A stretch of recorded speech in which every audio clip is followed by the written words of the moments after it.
Hello बच्चों, मैं बोबी कुमार आपके यूट्यूब चैनल एक ही मैथ पर आपका स्वागत करता हूँ। बच्चों, हर सब्जेक्ट का हमारे जीवन में अलग अलग महत्व होता है, लेकिन मैं आपको मैथ सब्जेक्ट के बारे में बताने वाला हूँ।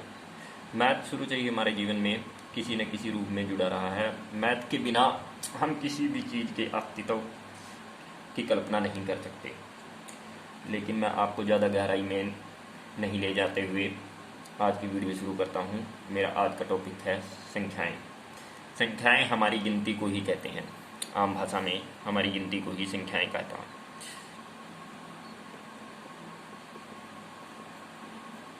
जीरो, एक, दो, तीन, चार, पाँच, छः और ये अंत तक चलती रहती हैं। जहाँ तक आपको गिनती आती है या किसी को भी आती है, वो सभी संख्याएं होती हैं।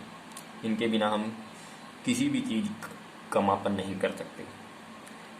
बहुत से बच्चों को संख्याओं के भाग के बारे में नहीं पता होता, ये कितने प्रकार की होती हैं। आज हम इसके कुछ भागों के बारे में जानेंगे। सबसे पहले पूर्ण संख्याएं।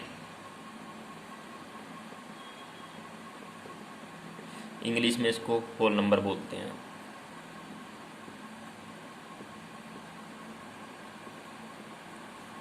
पूर्ण संख्याएं क्या होती हैं? ये भी हमारी गिनती ही होती है। ये जीरो से स्टार्ट होती हैं। जीरो, एक, दो, तीन, चार, पाँच और ये आगे तक चलती रहती हैं। और दूसरी होती हैं हमारी प्राकृतिक संख्याएं।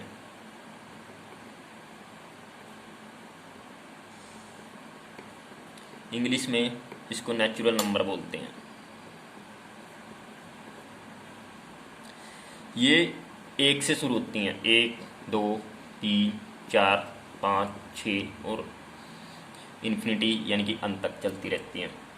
बहुत से बच्चों को पूर्ण संख्याएं और प्राकृतिक संख्याओं में कन्फ्यूजन रहती है, या उन्हें इनके बारे में पता नहीं होता। वो पूर्ण संख्याओं को ही प्राकृतिक संख्याएं और प्राकृतिक संख्याओं को ही पूर्ण संख्याएं बोल देते हैं। प्राकृतिक संख्याओं को ही पूर्ण संख्याएं बोल देते हैं। इनमें फ़र्क सिर्फ यही है कि पूर्ण संख्याएं जीरो से शुरू होती हैं और प्राकृतिक संख्याओं में हमारी जीरो शामिल नहीं होती। कोई खास फ़र्क नहीं है, बस यही इतना ही फ़र्क है। आगे आती हैं हमारी सम संख्याएं। इसको इवन नंबर बोलते हैं इंग्लिश में। जो संख्याएं दो से भाग हो जाती हैं उसको इवन नंबर या सम संख्याएं कहा जाता है। इसमें शामिल हैं हमारी जीरो, दो, चार, छः, आठ, 10 और आगे तक चलती रहती हैं। जो आप कह सकते हो जो दो की टेबल में आती हैं संख्याएं, वो सभी सम संख्याएं होती हैं।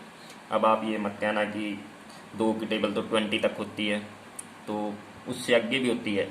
लेकिन आप इस बात को सिर्फ ऐसे ही समझो कि जो संख्याएं दो से भाग हो जाती हैं वो सम संख्याएं कहलाती हैं। सिर्फ दो से, किसी और नंबर से नहीं भाग होने चाहिए। अगला आता है हमारा ओड संख्याएं या विषम संख्याएं।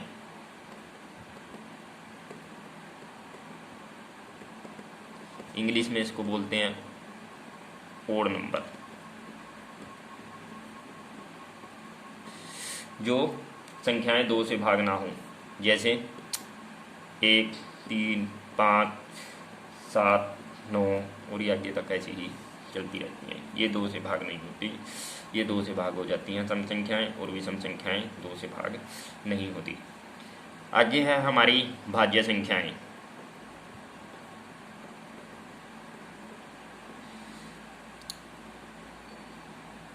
भाज्य संख्याएं,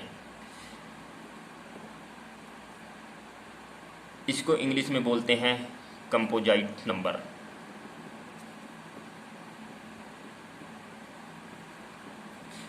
ये वे संख्याएं होती हैं जो दो अपने के अलावा यानी कि अपने आप से अलावा किसी दूसरी संख्या से भी भाग हो जाएं। जैसे 4, 6, 8, 9, 10, 12 ये किसी और के टेबल में भी आती हूँ। जैसे 4 2 के में भी आता है, 4 के में भी आता है, 6 2 में भी आता है, 2 के टेबल में भी आता है और 3 के टेबल में भी आता है। उसके बाद आती हैं आपकी अभाज्य संख्याएं। ये यहाँ पे संख्याएं इसको इंग्लिश में बोलते हैं प्राइम नंबर।